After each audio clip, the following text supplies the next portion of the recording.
again. Alright. I muted myself 2 weeks in a row. It's not the mic this time. This time it's XSplit, because XSplit has a giant mute button on it, and I pushed it and forgot to unpush it, so I'm a genius. And it might still be muted because there's like a minute delay, so I have to wait. Alright, now I'm unmuted. Yay. Go me. Okay, so like I was saying,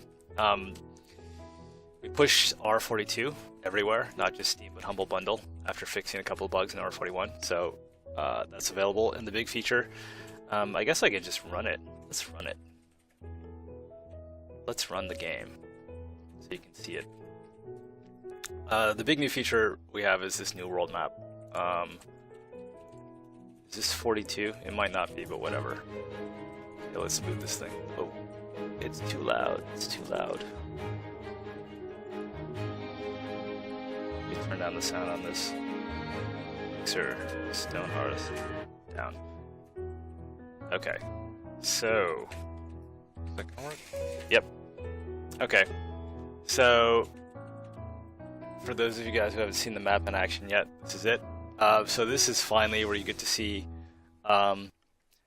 Albert's world generation magic in action. So, I mean, you've seen like our tiny worlds and our medium-sized worlds, but the algorithms Albert has come up with produce, as you can see, some pretty like convincing landscape. It looks like real landscape, but it still has that sort of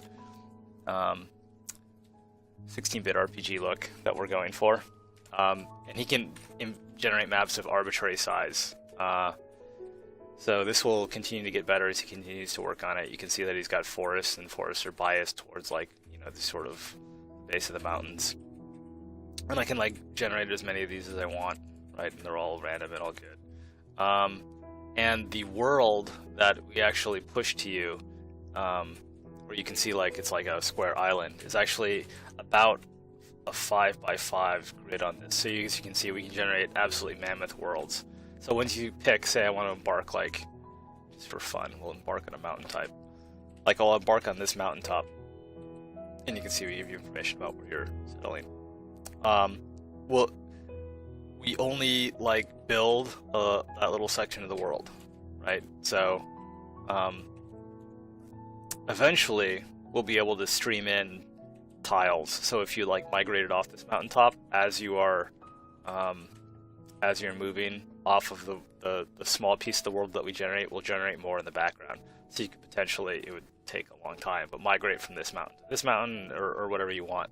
That tech's not there yet, but you can see. So I picked like the top of a mountain, and then so remember how big that map was, and then compare it to the size of like this world, right? So you can see just that one little piece of mountain I was on, right? So, and this is already a pretty big map. This is like a bigger map than, this is a map that's big enough to fit like a whole city, right? So you can see that that original overworld map that we generated was absolutely huge, like continent sized, which is cool. And we've got some work to do in the renderer so that you don't see these borders anymore, right? Like we'll generate a horizon for you. And do some other tricks so that it really looks authentically like you're in an actual world and not on a giant square floating island. So other things that we've done is add critters, and let's see, I guess I can talk about critters in a bit, but if you don't see critters in your initial sort of map, you're not going to see them, because what we do is we sort of generate the critters around your camp. So they either pop in right away, or you're really never going to see them. I mean, you could like try to cut down a tree all the way across the world, and then you might run into some, but don't go looking for them. They hide right now. Okay. What else was I going to show you? Oh yeah, I want to get to the point of what we're doing today, which is the Trapper. So this is a test world. I'll show you the state of the Trapper today, and then that'll set up the jobs, the tasks for today, right? So, well, I showed you this last week. This is the Trapper. Say hello. And so last week or 2 weeks ago, whatever, I showed you he has a move command, right? And a lot of these assets are placeholder. And we're going to be fixing a lot of them on this stream. So I can direct him to move by hitting, the move button, right? Or I can just right click on the ground. And we have some work to do to provide feedback for what you're doing. But I can move them around. And then the other thing that's new that I added this week was the ability to trap these little animals, right? So there's this ugly trap button. And this is the reason why you'd make a trapper, is I can say trap, and then this is like an AoE sort of trap spell. So I'll just pick what I want to trap, that, and then boom, right? The rabbits get stuck in these snare traps, right? So they're in jail. And then once the rabbit is in the trap, you have a choice of either harvesting the rabbit for pieces or doing something else. That something else will be a surprise. It's not a very big surprise. You can probably guess it, but not quite ready to reveal that. So if I harvest it, the trapper runs over to the trap and he fills with it. And then right now, we're not done yet. He just removes the trap, but eventually he'll like harvest the rabbit for rabbit bits, like a pelt and meat and stuff like that. And so this is an alternative source of food. If you're not into the berries, you can he'll hunt rabbits and squirrels and whatever else. And you can see like both these guys can like trap their own individual things, and then when I go to harvest them, the trapper goes to the trap that he owns, except that we've got bugs, but whatever. Okay, so the first thing that I need to do is make a trap icon right here. Right now it's this nasty sort of red thing, so we're going to be doing a little bit of photoshopping. So let's kill that. And so to make this trap, so this is the trap QB. Pretty simple, right? Right, and it's kind of like, eventually there'll be an animation where it sort of springs shut, but for now, we just want to get the functionality working. So let's see what we can do here. The simplest thing for me to do is just to copy this, open Photoshop, do that. I just want to make an iconic version of this, so we'll be doing some pixel art. Yay, pixel art. I need to know what size, so let's get... What's the best way to do this? Okay, so...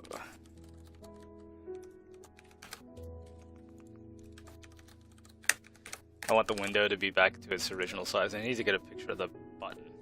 So, do this. Run this thing again. Click on this guy. Do like, copy the background. Okay, get rid of that, get rid of that. New window. Uh-oh. New window? Oh. Right. Cubicle Constructor has a bad habit of grabbing the... Don't spoil what? People are yelling at me. And when I say people, I mean Tony.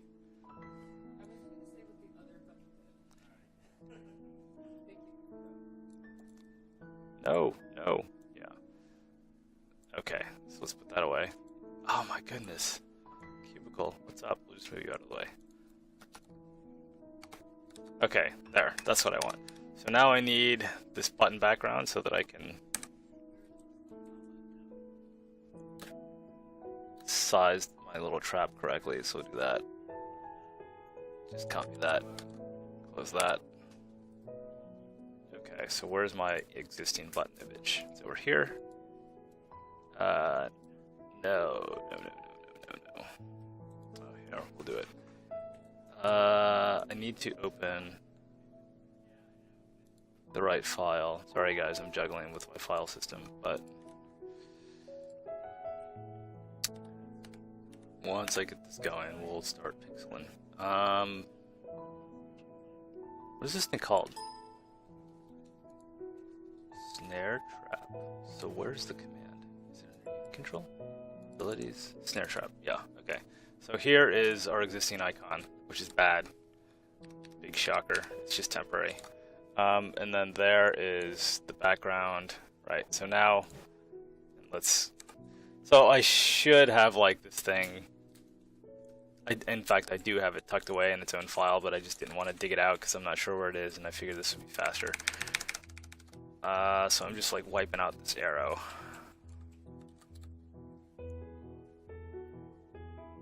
Doesn't have to be exact. Right, okay, great. So there, that's what the button looks like. Now, we can come in here, take my trap, put it on here, and then I'll make a pixel version. So resize it. So this is just Photoshop 101, no big deal. And I think it needs to be about that big. And then take this thing. Okay, so I'll take my wand tool.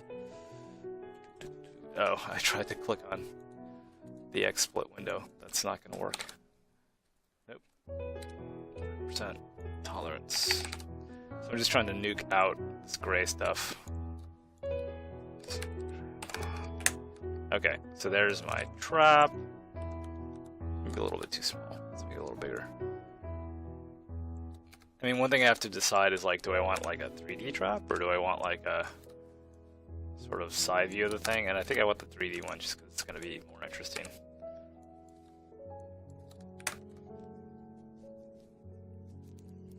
Yeah. If you guys get bored with this, and if it's not going very well, I can jump to some modeling. But there are assets that need to be generated. Okay, so now the fun part. Pixeling.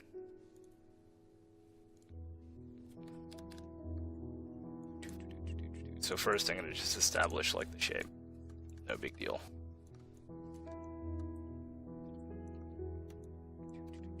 And I want this thing to like go beyond the bounds of the button frame, just because, you know, I think it looks kind of cool when it breaks out of the boundary of the button. Right. Pretty easy stuff. Oh, will there be other traps? The trapper, so right, so the trapper will just have one trap, which is the snare trap. Now the trapper can upgrade to either the hunter or the shepherd. And those guys don't have different traps, but they have different, they're not literally traps, but they have different trap-like abilities. Like the shepherd will be able to essentially charm beasts. Like, so there's a sheep out and about. There's a sheep out there, right? All the trapper can do is like snare it and then like basically harvest it, pretty much. And then there's the other thing, which we're not telling you about yet. The shepherd will be able to like basically bring it back to your town, right? Because he'll be able to like, you know, work his, well, that's what he does. And then you have a sheep in your town and you can put it in a pen and then do what you want with it. And then the hunter is almost like a superset of the trapper, but he's kind of like a combat unit who has bonuses versus beasts. So he'll be like dual role. He's sort of like an upgraded trapper, and then also if you are like attacked by wolves or like wolf riders or whatever, then you may want to mix him into your army as like sort of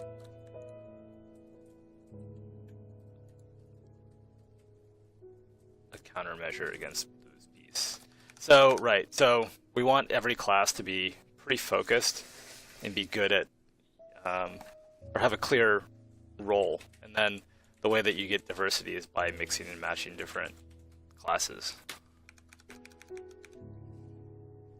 That was a long-winded answer. Sorry. Epic Dwarf is so happy. Okay.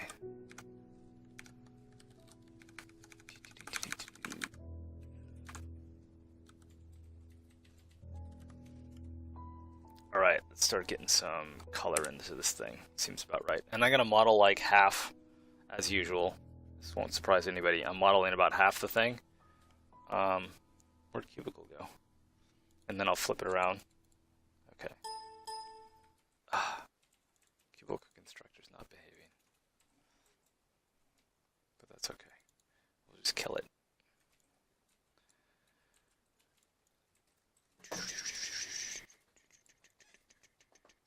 I don't know. You gotta pick the right brown. I'll just pick something close, and then... So I got my outline, and usually I do this in another layer, but I'm not going to. And then one thing I'll do, this is a neat trick, is make a new window of the same document, and you can see there. So I got two windows, and as I make changes in one, if I do something weird, like pick like, right, and I can see what it looks like at a 1:1 res, because of course this is the resolution that you will see it in game, and sometimes, you know, it can be helpful to see what you're actually, or what the thing would actually look like, instead of having to zoom in and out constantly. Like I could like do this and go, oh, that looks good, and then like come back in here to actually do work, but that's annoying, right? So I get kind of a preview window there. Whoops. We're back. Okay.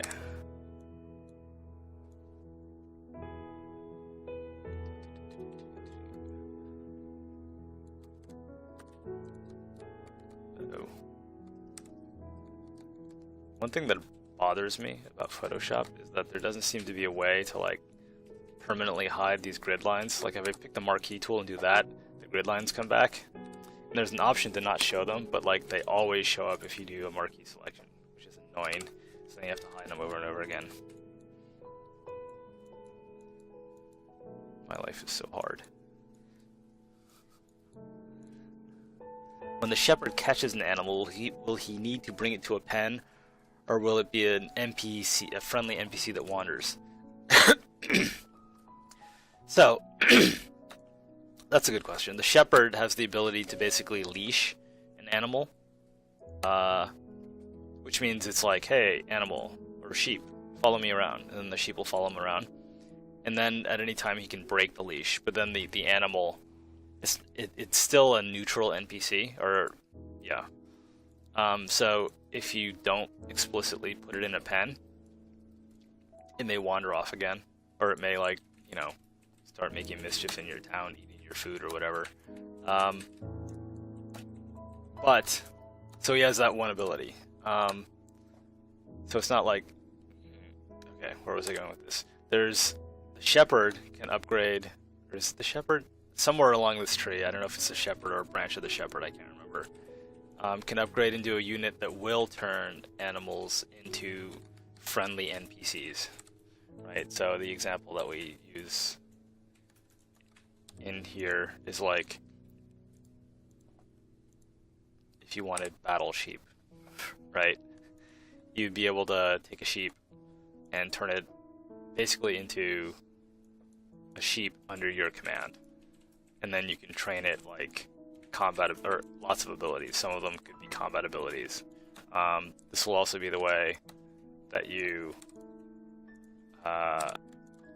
if we ever have mounts in the game. I don't know if we will or not, because there are a lot of challenges to making that work, right? But if we did, that's how you would get mounts, right? Is you'd use this this class to like domesticate whatever you want to be your mount. Sheeps, wolves, horses, mammoths, whatever.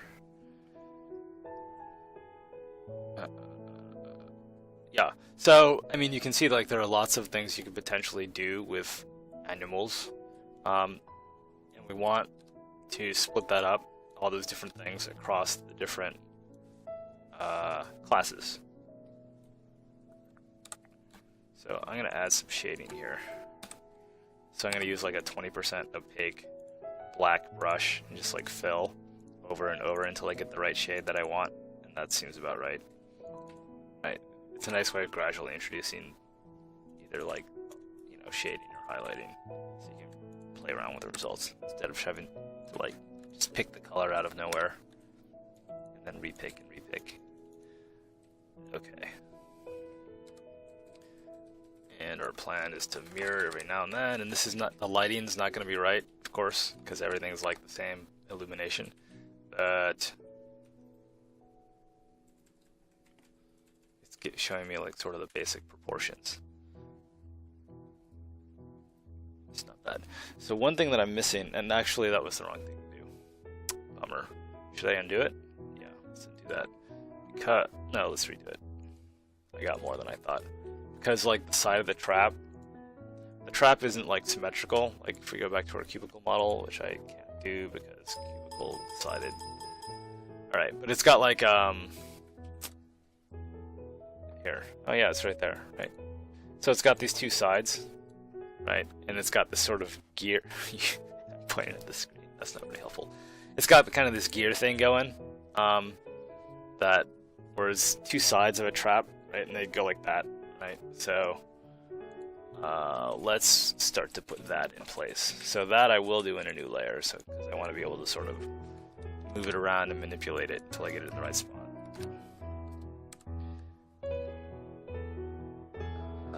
So something like that. Battle porcupines, right? Battle squirrels, battle raccoons.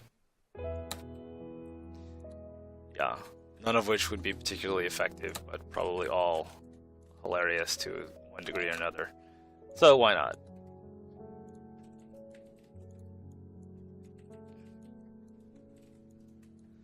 And that's what's kind of neat about sandbox games, is the ability to just like give you the tools, and then not every combination of the tools has to be thought out in advance. It's just like, oh, here, use these in whatever combination you feel like, and maybe you'll come up with something surprising and fun. Okay. So I'm simplifying the form because this is an icon. And I don't want it to be like too busy. It should be very readable. Like instantly, you should sort of get a sense of what it is. So I'm changing this kind of gear shape thing to something that's straight up just a square. And we'll shade this later. I'm just trying to get, like I said, I'm just trying to get like the basic form in place. Look at like, so I look up here and I can see that this thing is too small. I mean, it's accurate to the voxel model, but I want this is an icon, so I'm gonna exaggerate the proportions. Like that. Yeah, maybe even bigger.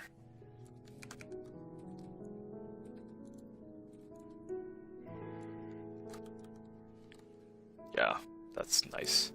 And let's thicken it up some. So grab all that, go down 1 over 2.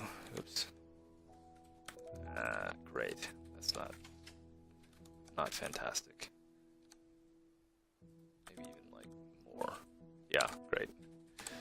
So now like this gear thingy is like super exaggerated, but that's okay because you need to be able to see it right away. And I don't want you to get lost in the details of like the bars and all that other stuff.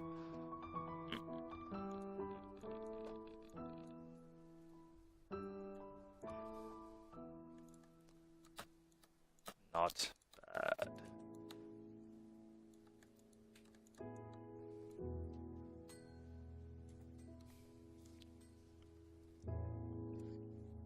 Oh, are you guys talking about like timeline? Let me read my scroll back for a bit.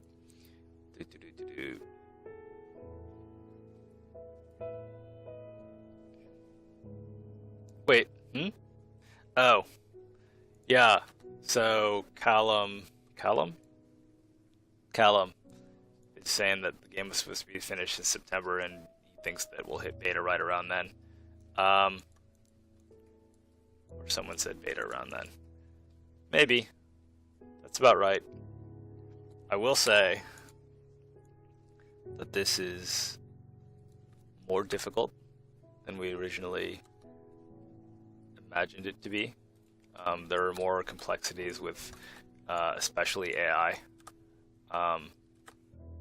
But, so yes, it is going to take longer than we thought. But we are just as committed to making the thing work as we were before the Kickstarter. And we are just as committed to delivering the current state of the game in September to all the $15 Kickstarter backers. Whether or not that's like every feature that we promised in the Kickstarter, we'll see. And we're equally determined to eventually delivering all the features. It's just going to take longer.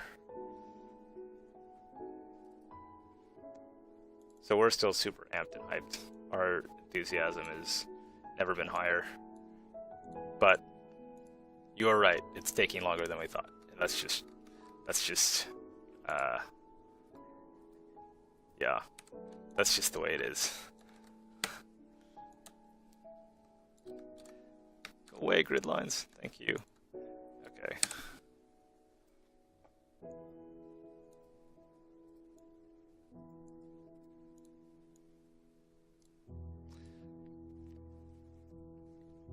How many people are we?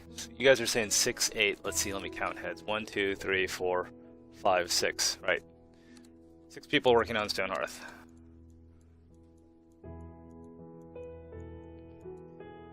Which is 4 more than a year ago. A year ago today, there were 2 people working on Stonehearth. So the important thing for us is to continue to make progress, and where we have opportunities, increase our velocity.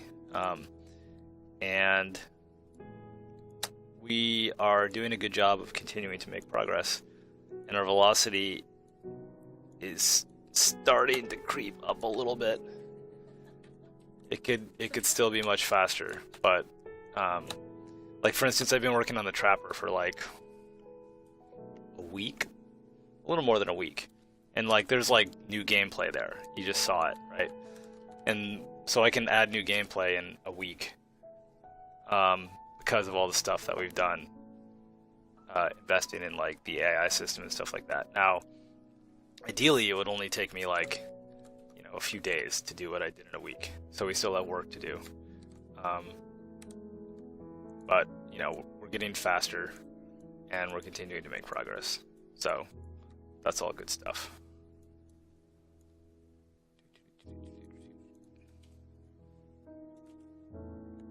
What's next? What's next? Can you put a date? Oh, you can't put a date when it's this early on. Yeah, that's right. It's yeah, pretty much. It's difficult to predict how long it will take to do something that you've never done before, and that's what we're trying to do. So we made a prediction, and it was a little off, but it's not the end of the world, and the project goes on.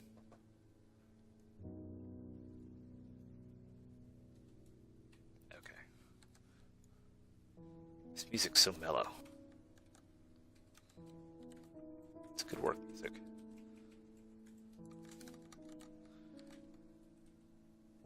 Okay, so we're getting there. This is like okay, it's not like fantastic. I know why it's bothering me, because I still don't have a consistent light source. So obviously my light source is like coming from here. Can you guys see that? Here. Right, so let me like actually, whoops, try to give an indication of that. Right, okay, that makes more sense. Before it was hurting my head. Okay. Right. And now let's fix this thing with the trap where I said like these bars shouldn't be here. Okay, so hide the gear.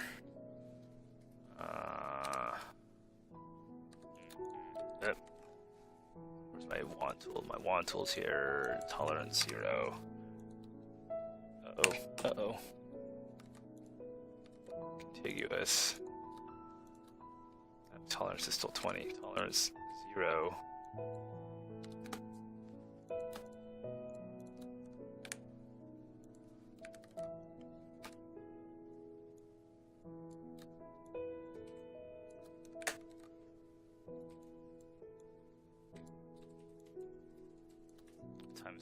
4:30. I got a half hour left on this.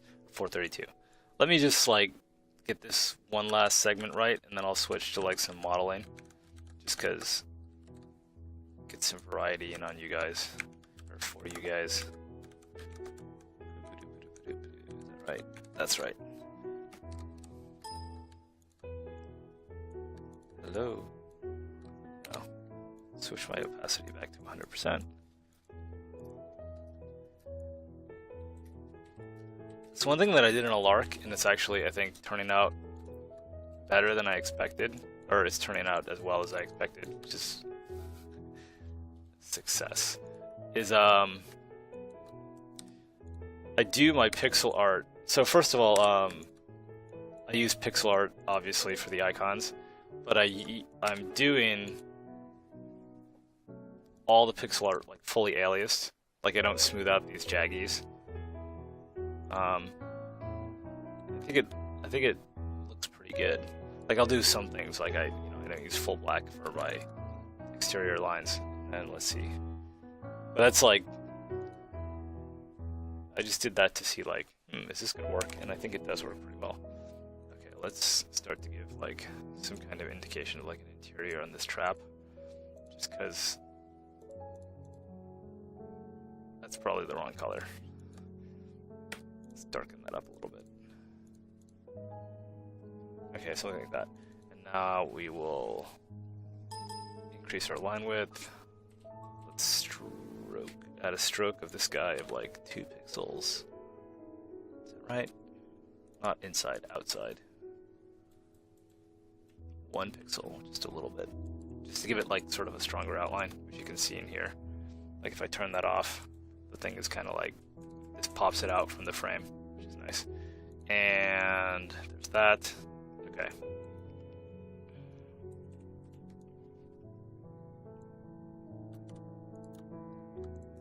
What happens if I get rid of this?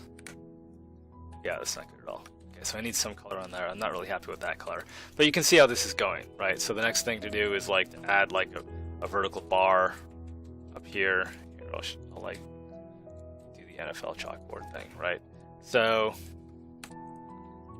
right, if I continued on with this, like, come on, right? So I need like a span that goes there and goes there.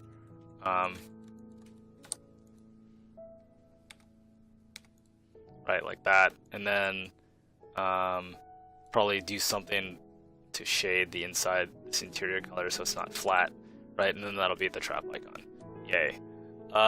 So let's save this snare trap, and let's close down cubicle and restart it and process.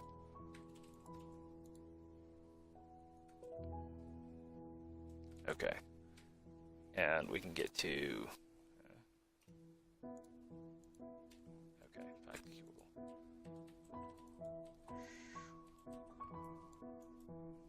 All right, let's open the rabbit. Is this here? Nope. Carpenter saw. Nope.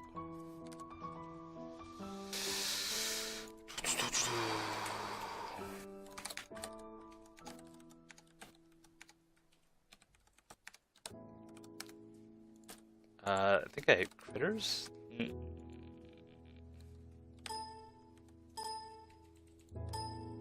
Hello? I can't type today. There it is. Okay. So these are a bunch of critters that I have. So I want my rabbit who has not been chopped up. So this guy's been chopped up so he can be animated, right? I can drag off pieces. And that's going to be difficult to edit. So instead I want just that one. Cut him, new file, don't save. Okay. So let's get to modeling. So the idea is that we got the rabbit and we've got sheeps, and that's about it. I want to add some variety of just like these little, brush inhabiting or forest inhabiting critters for the trapper to hunt. Just so there's some variety. We're gonna keep it simple. They're all going to share the same animations, or at least they should have the ability to share all the same animations where they overlap. So they're all going to be roughly the same proportions. So we're kind of reskinning the rabbit as many times as we need to. And let's start with something simple like a raccoon. Okay, so let me answer a couple of your questions while we go to the Google. Any day now. Any day now, Google. It's not Google's fault. Oh, look at that. Okay. No, I didn't want the image. I wanted all the images. Thank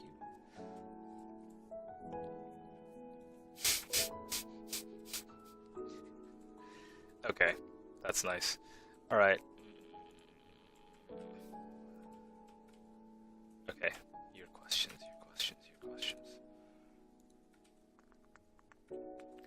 Will trappers be the only units that can be coordinated for safely, what? Hunting bigger, more dangerous games? Okay, yeah. Okay, I knew that wasn't the first question. There's the first question. Will the trapper be able to defend himself against goblins in big game? No. If the trapper encountered goblins in big game, he would be in trouble. One thing that we're playing around with is maybe his snares, his trapper net thing, cage, can work on bigger things, but he has no way of like defending himself. So maybe like if he sees trouble, you can try to throw out a trap and then like run for the hills. But that's where the hunter will come in. Hunter is, like I said, is like a hybrid, so he's a combat unit, so he can probably hold his own in a match. But the trapper is kind of a wimp. He's a rabbit hunter. He's not a seasoned veteran, hardened fighter. Well, trappers, basically, can you coordinate them and hunt bigger game? We don't have any plans for that. We want to keep these units that you direct fairly simple. I talked about this a little bit last week. We don't want this to start to feel like an RTS where you start like really moving around a bunch of units in a very micro-intensive way, because it is a simulation game at heart. So we're going to keep these coordinated units pretty darn simple. So, not really. But, you know, that's our initial vision. If this is, like, really cool, then, of course, we'd look at it. But we've got an initial design, and we're going to see where it takes us. Will the trapper have an inventory limit? Yes. And it'll be by number of things. We won't have like any kind of complicated bag system like Diablo or whatever. Like he'll be able to trap or carry like 10 things or something. And we won't even like at this point we probably won't even let you like dump your bags or anything. It's like we'll tell you when he's full, and then you can tell him to go back home, and then he'll go back home and dump everything in a stockpile. For the exact same reason I was talking about before. It's like, we don't want you to have to manage this thing, any one particular unit, too much. It's just not the emphasis of the game. I would expect it to be quantity, not size. Yeah, very good, Cable. You're right. Okay, one more, and then we can get back at it. Looking back at the whole development of the game, how do you guys feel about the progress yourself? So I answered that before.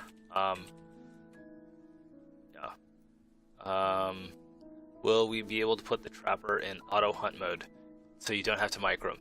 No.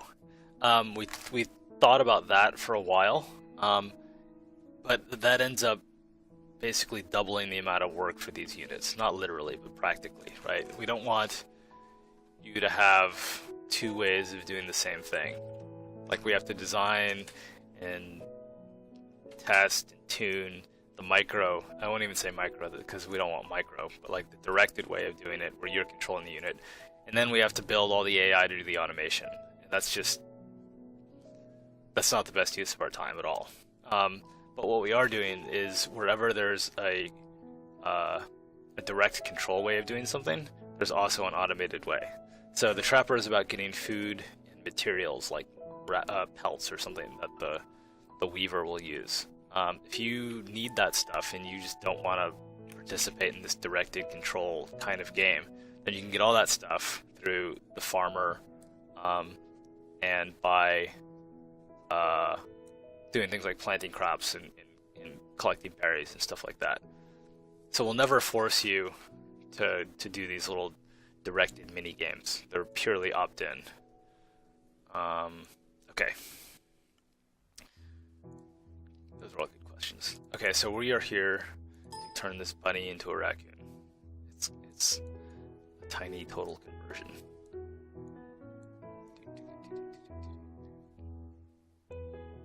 Okay, so I'll start just by picking, wow, that was maybe too dark.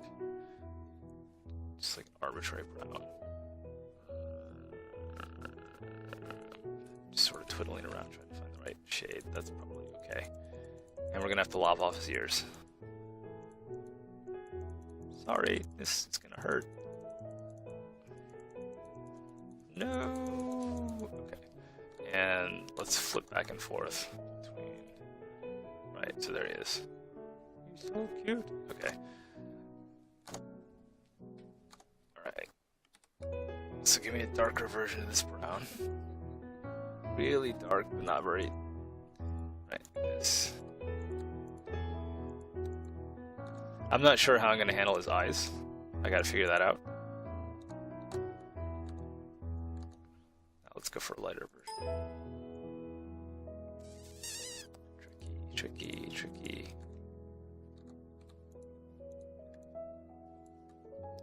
Let's just try going like pure dead on black. And actually, I mean, one thing that I'm doing, and you guys have heard me say this so many times, is I think I'm being too literal in my design already. So I'm gonna like bust way out of that and make him a red raccoon. Just to put myself far outside of the box of doing a literal interpretation of that drawing. Right, boom, right.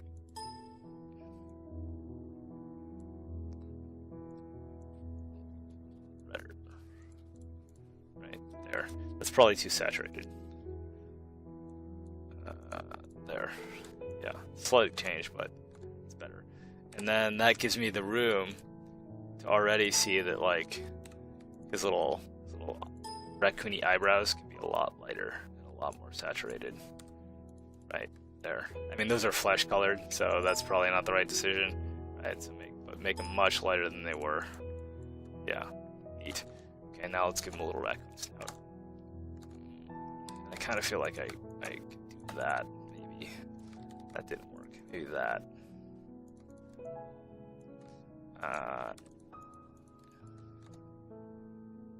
Right. And we've got to resize this guy. To give me room. Resize. Depth can be like 15. And then, shoot, let's just make him. Just give me a lot more room. There. That gives me plenty of room. We don't have to worry about it. I don't know if this red is going to stick. I have a feeling that it will change to something. Maybe just a different red.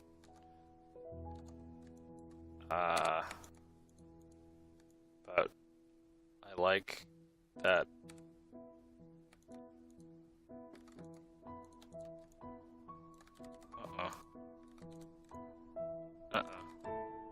Maybe just like that. Maybe that. Alright.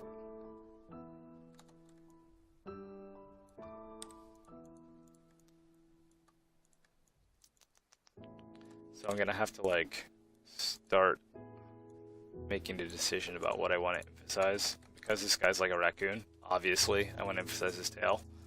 And then his little mask, right? So let's kind of do that. And actually, let's even do that. Do kind of like this. I like the idea of these are like kind of like eyebrows, right? Now let's start to give them indication for some ears.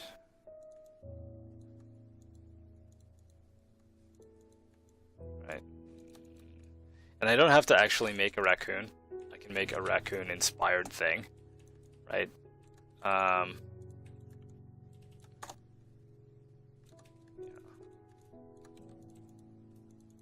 So I'm just like messing around with options.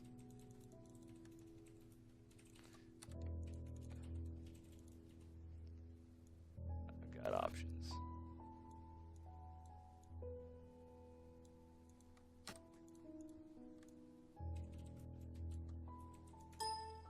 think I want something that's like more.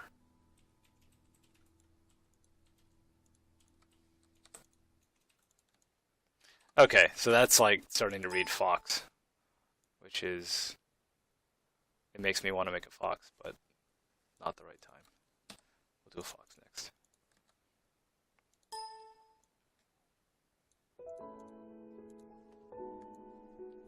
That's kind of neat.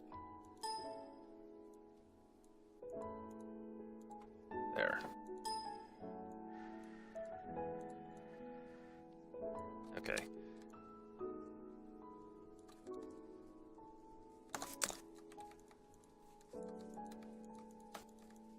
I don't want to go too crazy on this snout thing.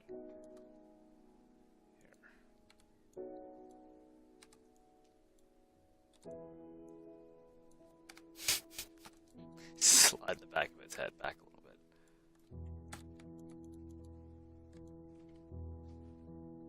Nah, I don't like that.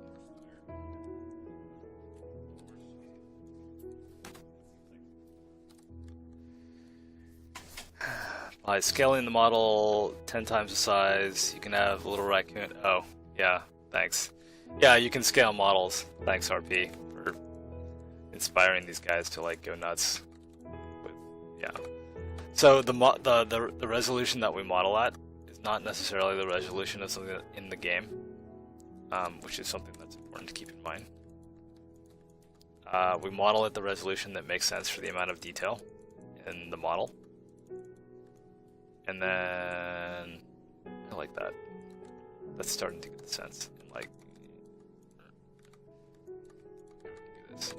But then we can scale up and down arbitrarily. Like in the Kickstarter video, however many of you guys have seen the Kickstarter video, Cthulhu, the Cthulhu model in voxels is actually smaller than the person model. Like if I put them next to each other, in Cubicle Constructor, Cthulhu would be smaller than the person. And there are a lot of reasons why we do that. Well, okay, there's only one reason why we do that, but it's a very important one. And that reason is, it looks like a dog. Is because the more voxels you add, the more the model has a tendency to look like kind of a digitized version of an actual model and less like a 3D sprite. So we like to use the tiniest number of voxels possible to represent the amount of detail we're going for. Like, you know, this little side whiskers here, they're not even whiskers, maybe they could read as whiskers, are just like literally 4 voxels here. Right, and then like, we can sort of do this, right, maybe do that. Right, maybe we don't need these anymore. Oops, no, I think we do. But, yeah, okay.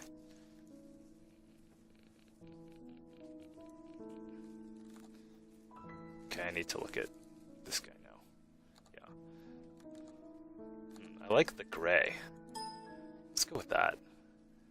Maybe boring, but it'll distinguish him certainly from the rabbit. Maybe like, no, something like that. Doink, doink. Now you just lost a lot of character. One thing that I really wish Cubicle supported was painting and filling with opacity. Like if I could fill like this color, like 50% opacity, it would like change all the colors underneath. That would be so useful.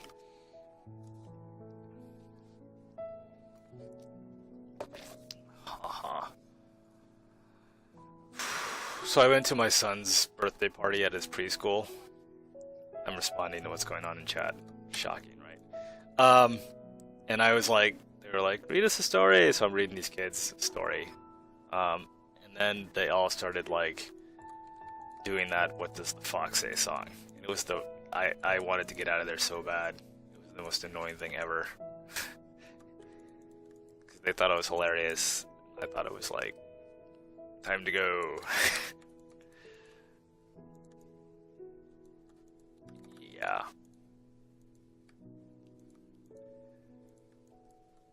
I hate that song.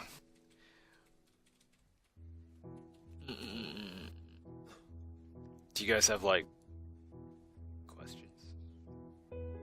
Ask some questions. Okay, so let's compare this guy to our rabbit. I feel like there's something going on that's weird that's here. Like, let's just omit that. Let's get rid of that. Simplify. And then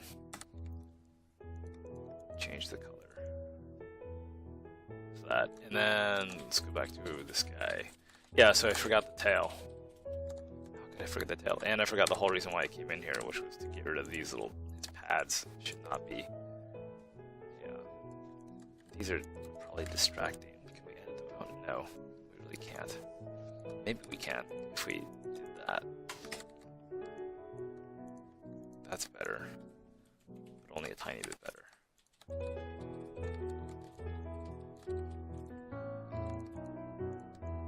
Yeah. I knew we'd get there if we kept trying. That's kind of cute. What if we got rid of those? Nope. His ears are probably too out there. So we do that, we do that, we do that. That's better. Yeah, simplify. There's no need for that. It looks like a rabbit from the back, but that's partially because he has a rabbit tail, which we need to get rid of. Okay.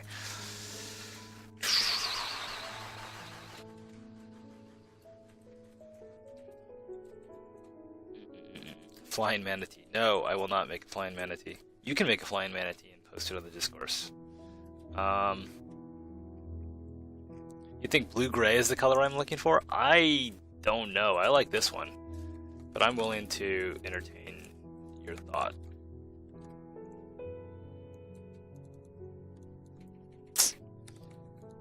I really like this value, so let's come in here and try to pick something that's similar value but has like bluish to it. Too dark. I don't know why that value doesn't work in blue. Someone who knows more about color theory than me will have to explain that to me. Negative. Nice try. I appreciate the suggestion. Let's do that. Better, maybe?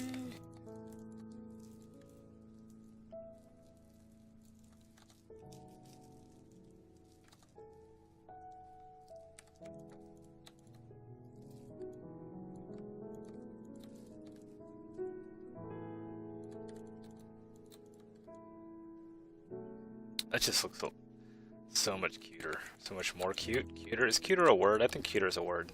There, that's what I was looking for. That's better. Like something about like these big rectangular eyes just appeals to me. I don't know what it is. It's kind of freaky. Let's get this tail out of the way because it's like I feel like the whole model is missing something. Well, let's get a rabbit. Put this guy in the same place. Well, we can do that later. It doesn't really matter. So they need to be oriented the same for when I export and start animating, but I don't need to do it now.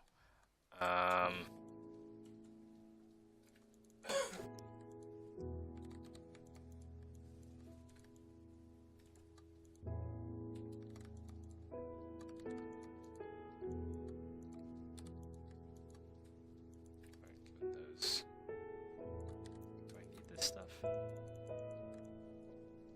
Yeah, I kind of do. Okay. Alright, tail. Resize again. I thought I had enough size. I don't. Needs to be much deeper. So let's make it 30, whatever. So I'm just like, so this rectangle, this highlighted rectangle is like the size of the matrix, and I can't exceed that size. If I try to draw a side, it just won't let me. So that's what I'm doing. I'm making the size bigger. Alright. So we need this raccoon tail, and this is one of the things that I really wanted to focus on. when you see this guy, I want you to notice his mask and his tail. There's too much stuff going around in his face because the mask gets lost. So I'm gonna have to go back in there. As you can tell, I've been going in there a lot, and I need to go in some more. But in his tail, I'm just drawing straight out, and I'm gonna have to decide how big I want it to be, like 2 or 3 wide. Let's try 2 at first. But I'm rendering it this way, just in cubicle, and then I'll chop it up and let it animate, or animate it in max, so it'll like have a little bit of, it won't be stiff, it won't be straight. Let's try making it bigger by 1. I think, well, that kind of looks like a squirrel a little bit, but I think I like the. I think I like that. Looking at it from some different angles. All right. So that's like. So let's look at these guys. So here's our rabbit. Here's our. This guy looks a lot smaller. I'm not sure why. Maybe. Oh, I know why. I know why. It's because he doesn't have those ears.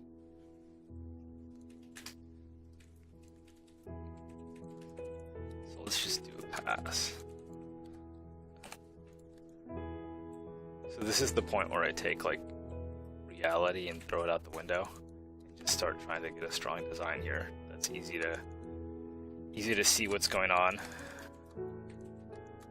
and reads just very immediately as, oh yeah, that's a raccoon thingy. And there's so much going on around the head that all these like borders between all the voxels, all the shades around the voxels are starting to like mess with that. So like his snout. Real raccoons have a snout, but like this can you see my, oh, you can't see, great. So the shadow that you see, yeah, you can't see my pointer, which is a bummer. Like the shading on this face on the faces of these voxels just bugs me.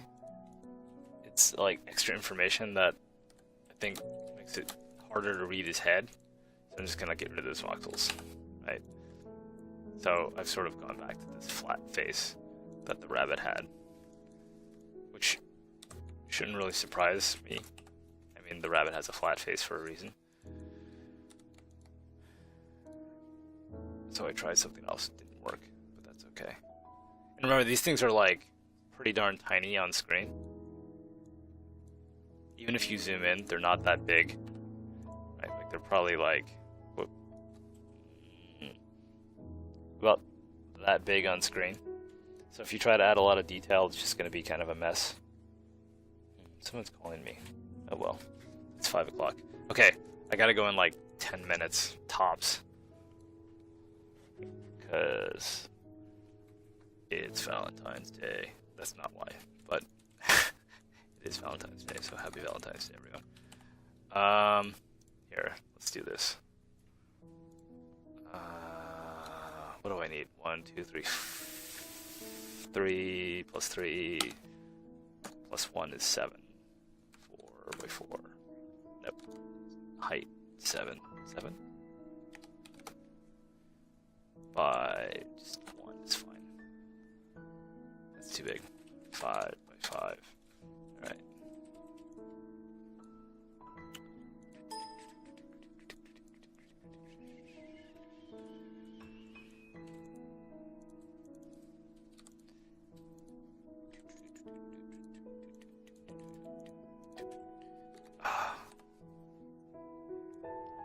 It's too ambitious. Optimize size. Stretch. Stretch. Where's stretch? Stretch. 7 by 7 was right.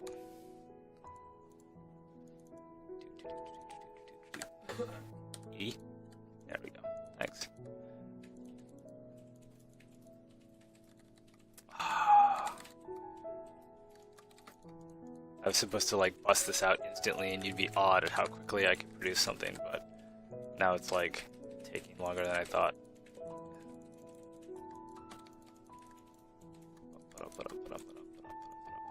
Cool.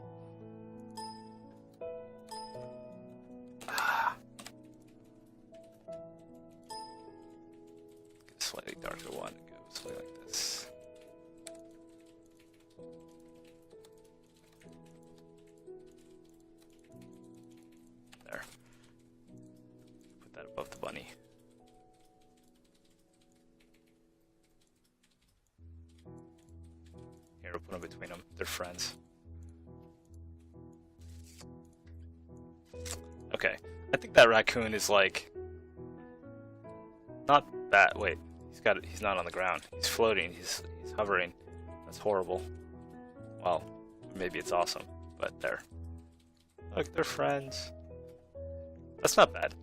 That's maybe like 80% of the way there. I could tweak it here and there. But let me answer 3 questions from the Discord, 3 from the stream, and then get out of here.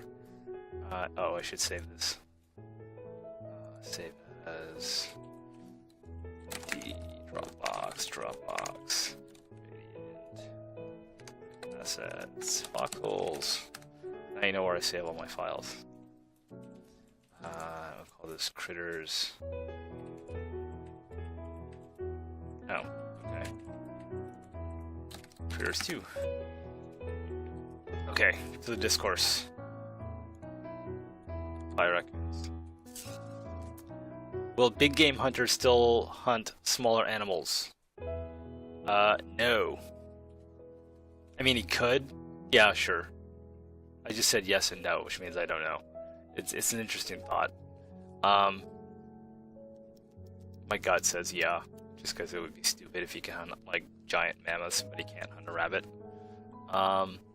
Will there be a GUI for crafting, controlling farmers, trappers, hunters in their work areas? Well, I have to find the carpenter's workshop every time. No. Yeah, so there will be a GUI to manage all of your workshops and all of your citizens in your town in more of a macro way. So you don't have to like scroll around the map and click on every workshop. I mean, that's easy stuff for us to do. So we're focused more on getting new content in, like new classes and things like that. But once it gets more difficult to manage, we can add those management GUIs. 2 more. Feedback on mounting manifesto. Oh, okay. I'll get to that. We've been talking about the manifesto internally, so we'll make sure to get on that thread. Oh, wait, really? Stonehearth is in the list? What did this say? Oh, wow. Thanks.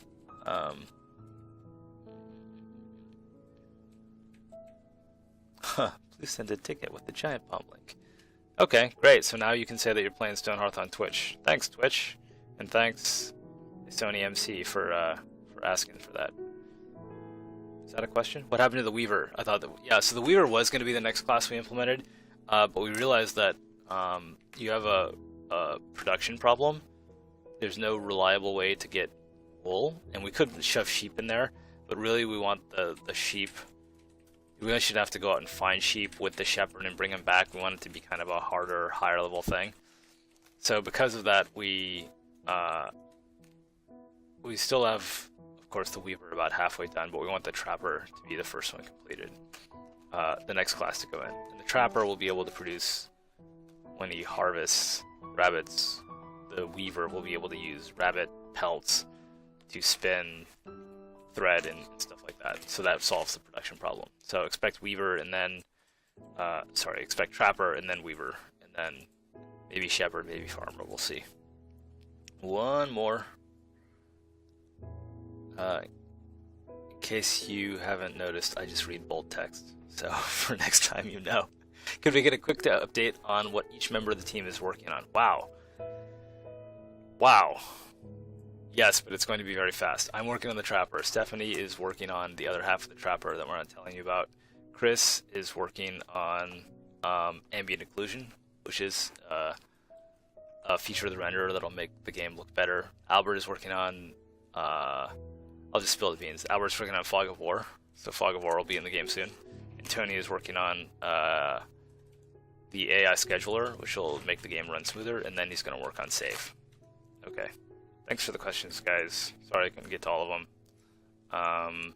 Keep them coming. Oh, look. They're friends. Alright. So, 3 from the stream. Let's see. Question, what is the motivation behind looking for a new concept artist? To free up Tom to work on existing content? Why the new artist maps out future material? Is that all right? I'll answer the question. The question that I understand. So why are we looking for a concept artist? There's lots and lots of art that we need, and uh, we need help. So it's pretty simple. Um, will there be ham? I don't mean to like blow that off, but like, so I can do lots of stuff. So I can code. I can um, do the art, the voxel art, the modeling, the animation, and so I'm like chopped up in lots of little pieces. So if we can add to the team, it will only help. Question: will there be hamsters? And if so, will there be a happiness debuff when the Civ sees one? Hamsters? Wow, you don't like hamsters? Okay. That's kind of funny. I don't know what you have against hamsters. Are you going to add retina support for the game? Retina? What does that mean, retina support? Oh, like, will we allow for like ultra high res games? Well, we kind of allow for that now. The window can be arbitrarily large, and it scales up and down. So I can confidently answer yes.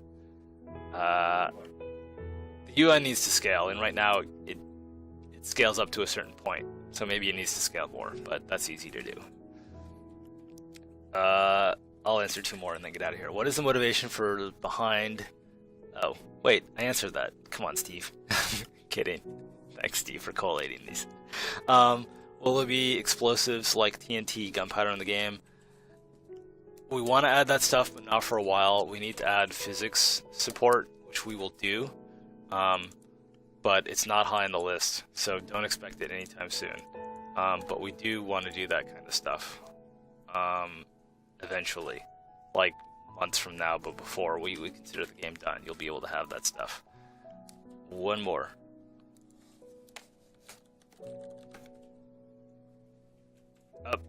Elven Hero wins.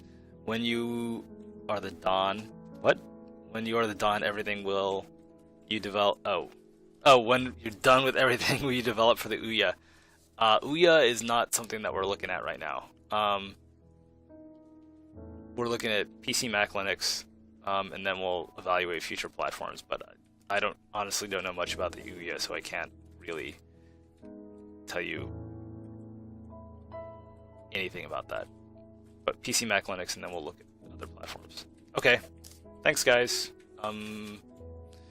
As usual, if you want to follow our progress, the best way to do it is on stonehearth.net, and maybe we'll leave like every other Friday. That's not bad. I did it on a lark, but it's not bad. Every other Friday will be like stream day. Let's see if we can make that happen. All right. And let's see if I can actually turn the stream off this time. Last time I had issues with that. Is it that button?